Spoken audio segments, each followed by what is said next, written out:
Bab 167 Pukul Saudaraku. Keserakahan untuk hidup dan takut mati. Siapa yang tidak takut mati? Belum lagi Benedmo, bahkan Mileye takut mati, atau dengan kata lain, tidak ingin mati. Di dunia ini, ada terlalu banyak kekhawatiran dan terlalu banyak hal indah. Jika bisa hidup, siapa yang ingin mati? Tetapi jika harus mati, tidak berdaya juga. Seperti itu. Benedmo awalnya bisa melarikan diri, tetapi dia tidak memilih untuk melarikan diri. Idenya adalah jika dia bisa memblokirnya untuk sementara waktu, dia akan mengulur waktu untuk Mileye sebanyak mungkin. Karena begitu kota itu hancur dan pasukan kavaleri menyerang, itu akan menjadi hal yang menghancurkan bagi kota Kaeyang. Benedmo menyeka darah dari sudut mulutnya, ekspresinya berubah mengerikan, dan dia hanya berjalan menuju pria berpisau. Pria berpisau tiba-tiba bergetar, dan saat berikutnya, dia muncul tepat di atas kepala Benedmo, dan dalam sekejap, pisau besar memotong lurus ke arah Benedmo. Pisau itu jatuh, dan suara yang menusuk bergema di atas. Mata Benedmo sedingin es, dia tidak memblokir pisau, tetapi merentangkan tangan kanannya, dan pisau terbang-terbang keluar dari telapak tangannya.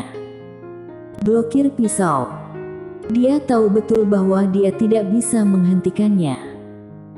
Karena itu, dia memilih untuk menukar nyawanya dengan nyawa pihak lain. Jika benar-benar tidak bisa, mungkin bisa menukar nyawanya dengan cedera pihak lain. Hanya ini yang bisa dia lakukan. Ketika pisau itu lebih dari 10 cm di atas kepala Benedmo, tiba-tiba berhenti. Karena pedang berada di atas bilah pisau lebar, pedang ini memblokir semua kekuatan pisau. Dan pisau terbang Benedmo tidak bisa memotong perut pria itu. Di balik pakaian pria itu ada baju besi hitam legam, yang menghalangi pisau terbang itu secara tiba-tiba. Pria berpisau menekan ke depan dengan pisau di tangan kanannya. Bang! Pedang itu terlempar, tetapi saat berikutnya, pedang itu terbang lagi. Pria berpisau mengerutkan kening, memegang pisau ke depan dan menebas. Bang! Pedang itu terlempar lagi, tapi pria berpisau juga mundur sejauh 10 kaki. Pria berpisau mendongak tidak jauh, di mana seorang pria berjalan perlahan. Mileye. Saat melihat Mileye, para prajurit di seluruh tembok kota tiba-tiba mendidih, dan raungan yang tak terhitung jumlahnya terus bergema dari tembok kota.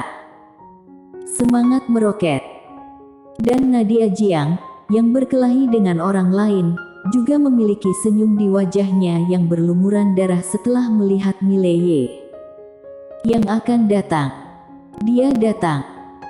Selain Mileye, ada Agnes Chi, Jeffrey dan semua mahasiswa Akademi Changlan.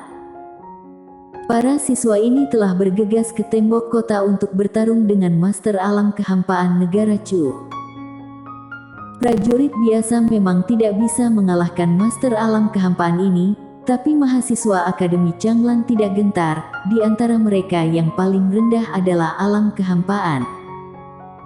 Di sisi lain, ketika Munadili dan keduanya melihat Mileye, senyum dingin tiba-tiba muncul di sudut mulut Munadili. Apakah akhirnya muncul? Mileye tidak pernah muncul sebelumnya.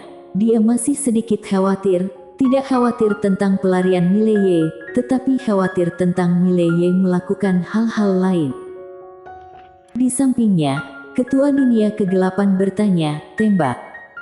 Munadili menggelengkan kepalanya, "Biarkan orang-orangmu memeriksa sekelilingnya terlebih dahulu. Orang ini tidak bodoh dan mungkin telah meninggalkan jalan keluar. Intinya, sebaiknya kita berhati-hati." Ketua Dunia Kegelapan mengangguk sedikit dan berbalik. Munadili memandang Mileye yang tidak jauh dari situ, dan matanya tidak menyembunyikan dinginnya dan niat membunuh. Akademi Changmu telah membayar banyak harga untuk berurusan dengan Mileye. Kali ini kalau gagal maka akan mati. Mileye berjalan ke sisi Benetmo. Benetmo jatuh. Mileye mendukung Benetmo. Dia kemudian mengeluarkan pil Inchiset Waong dan memasukkannya ke mulut Benetmo. Benetmo melirik Mileye, "Jika kamu datang sedikit lebih lambat, kita hanya bisa menjadi saudara di kehidupan selanjutnya." Mileye menepuk bahu Benetmo dan berkata dengan lembut, "Selanjutnya, serahkan padaku." Dengan itu, dia mengiring Benetmo ke Jeffrey di dinding, dan dia berbalik dan menekan. Jelek. Beberapa puluh meter jauhnya, kepala prajurit Tao Dunia Kegelapan langsung tertusuk oleh cahaya pedang ini. Saat berikutnya, cahaya pedang menyambar seperti kilatan petir, dan 5 atau 6 prajurit negara Chu terbang keluar belasan kaki jauhnya, dan darah menyembur seperti air mancur. Pembunuhan instan. Pedang terbang Mileye terlalu cepat. Para prajurit-prajurit Tao alam kehampaan dunia kegelapan dan negara Chu itu tidak bisa menghentikan pedang terbangnya sama sekali. Segera, para prajurit itu melarikan diri dari tembok kota satu demi satu, dan setelah beberapa saat, hanya prajurit kerajaan Jiang yang tersisa di tembok kota. Di bawah, para prajurit negara Chu yang menyerang kota itu juga mundur tanpa alasan yang jelas, dengan bau darah yang menyengat. Di kejauhan, Munadili tiba-tiba datang ke bawah kota. Di sebelah kirinya, ada pria berpisau. Pria itu tanpa ekspresi, pisau besar di tangannya terus bergulir, dan setiap kali berguling, itu akan membawa semburan dari cahaya pisau. Di sebelah kanan Munadili adalah Modili. Selain itu, di belakangnya ada seorang pria dengan busur panjang, juga monster super dari Kingzu. Munadili datang ke bawah tembok kota. Dia menatap Mileye di atas tembok kota, mencibir, "Mileye, kamu." Di tembok kota, Mileye tiba-tiba melompat, dan setelah mencapai tanah, dia berjalan ke Munadili dan menatap langsung ke Munadili, "Jangan bicara omong kosong, aku tidak mau mendengarnya." Mengatakan itu, dia menatap langsung ke pria berpisau di sebelah Munadili, "Pukul saudaraku. Siapa yang memberimu nyali?" Suara itu terdengar, dan dia melenturkan jarinya pada pria berpisau, dan sebuah pedang terbang keluar dari tubuhnya. Di kejauhan, mata pria berpisau sedikit menyipit, dia maju selangkah dengan pisau besar, lalu menghantamkan tebasan. Bang! Dengan satu tebasan, pisau besar itu bergetar hebat, dan dia mundur dengan keras. Pada saat ini, sesosok tiba-tiba muncul di depannya. Pupil pria berpisau menyusut, dan dia menebas ke depan dengan pisau lagi. Pisau itu mendominasi. Pada saat ini, Mileye menikam pisau besar dengan pedang. Itu adalah tusukan yang sangat datar, tetapi pedang itu mengandung kekuatan yang sangat kuat. Bang! Dengan suara menusuk gesekan besi, pria berpisau langsung mundur lebih dari 10 meter. Begitu dia berhenti, pedang terbang sudah terbang, dan pria berpisau mengangkat pisaunya untuk memblokir. Bang! Pisau besar itu bergetar hebat, dan pria berpisau itu mundur beberapa meter lagi. Dan pada saat ini, tangan pria berpisau sudah terbelah 2 lubang yang dalam dan darah tumpah. Pria berpisau menatap Mileye tidak jauh. Saat berikutnya, Mileye tiba-tiba menghilang.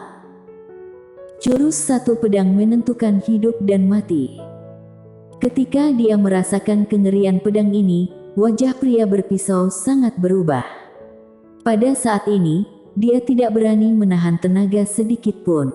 Dia memutar pisau di kedua tangan, dan dalam sekejap, cahaya pisau yang tak terhitung jumlahnya terombang-ambing dan dalam sekejap itu menenggelamkan Mileye dan pedangnya. Setelah beberapa saat hening, cahaya pedang tiba-tiba meletus dari cahaya pisau. Bang! Sepotong cahaya pisau langsung pecah, dan kekuatan dahsyat itu langsung menghempaskan pria berpisau ke depan dan ke belakang, dan baru dia mundur beberapa langkah, sebilah pedang sudah menyentuh alisnya. Pedang terbang. Mileye masih beberapa meter dari pria berpisau, tapi pedang itu sudah berada di antara alis pria berpisau. Teknik pengendali pedang miliknya saat ini sudah mencapai level yang sangat mengerikan. Mileye berjalan perlahan menuju pria berpisau. "Saudaraku, kamu juga bisa menggertaknya." Suara itu terdengar, dia melambaikan tangan kanannya. Pedang keindahan spiritual melintas di antara alis pria berpisau. Jelek. Aliran darah menyembur dari belakang kepala pria berpisau. Melihat adegan ini, ekspresi semua orang di lapangan berubah, terutama Munadili yang tidak jauh darinya, matanya penuh kengerian saat ini. Karena dia mengetahui bahwa kekuatan Mileye jauh lebih kuat dari sebelumnya. Ini baru berapa lama? Apakah dia iblis?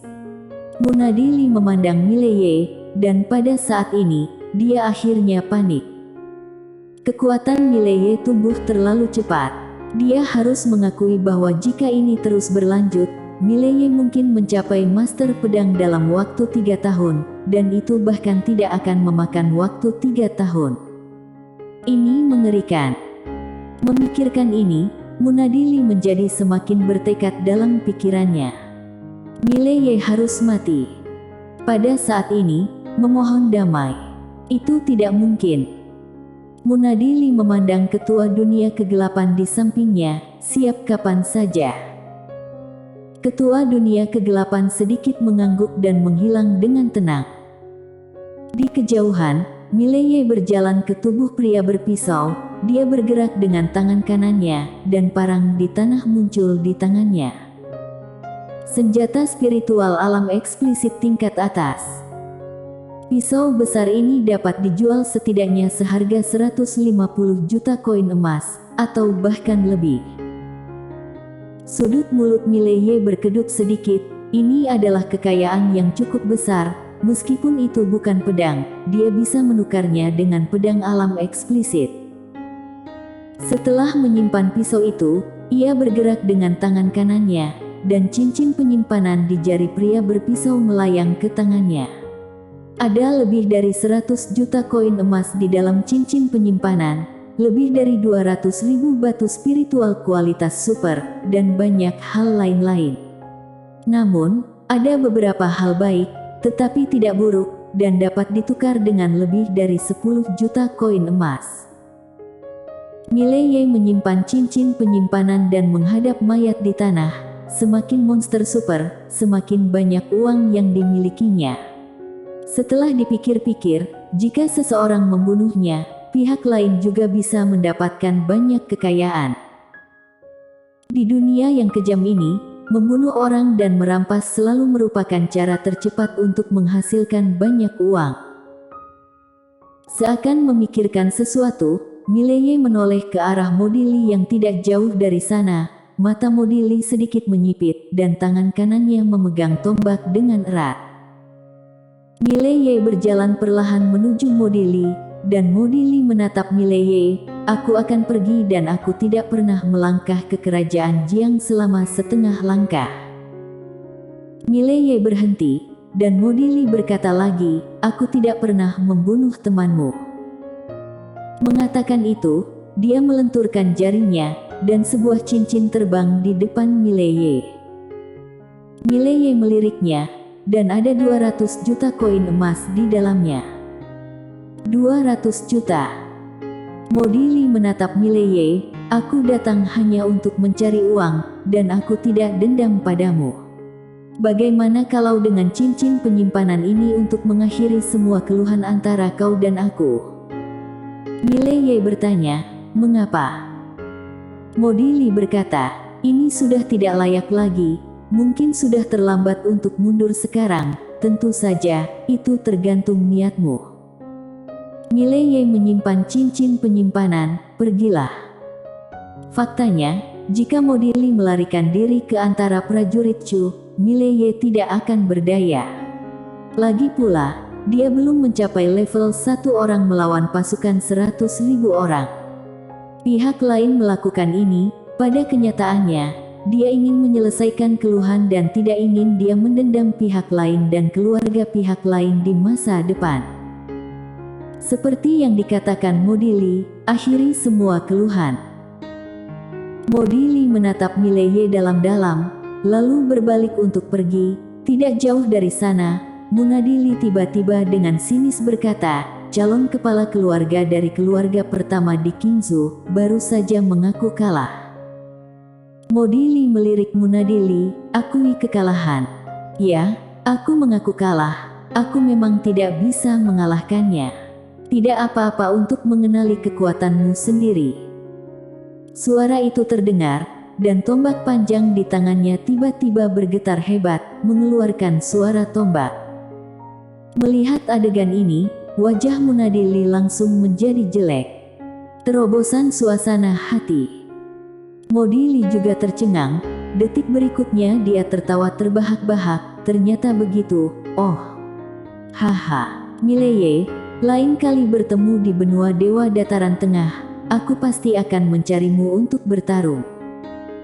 Suara itu terdengar, dan orangnya sudah menghilang di kejauhan. Modili. Mileye diam, di dunia ini, tidak pernah ada sedikit monster super jenius. Lain kali saat bertemu, mungkin orang lain sudah menjadi orang lain.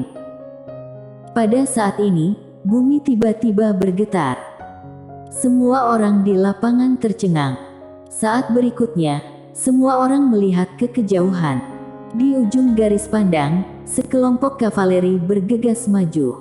Kemanapun kavaleri lewat, tanah ditutupi dengan api hitam.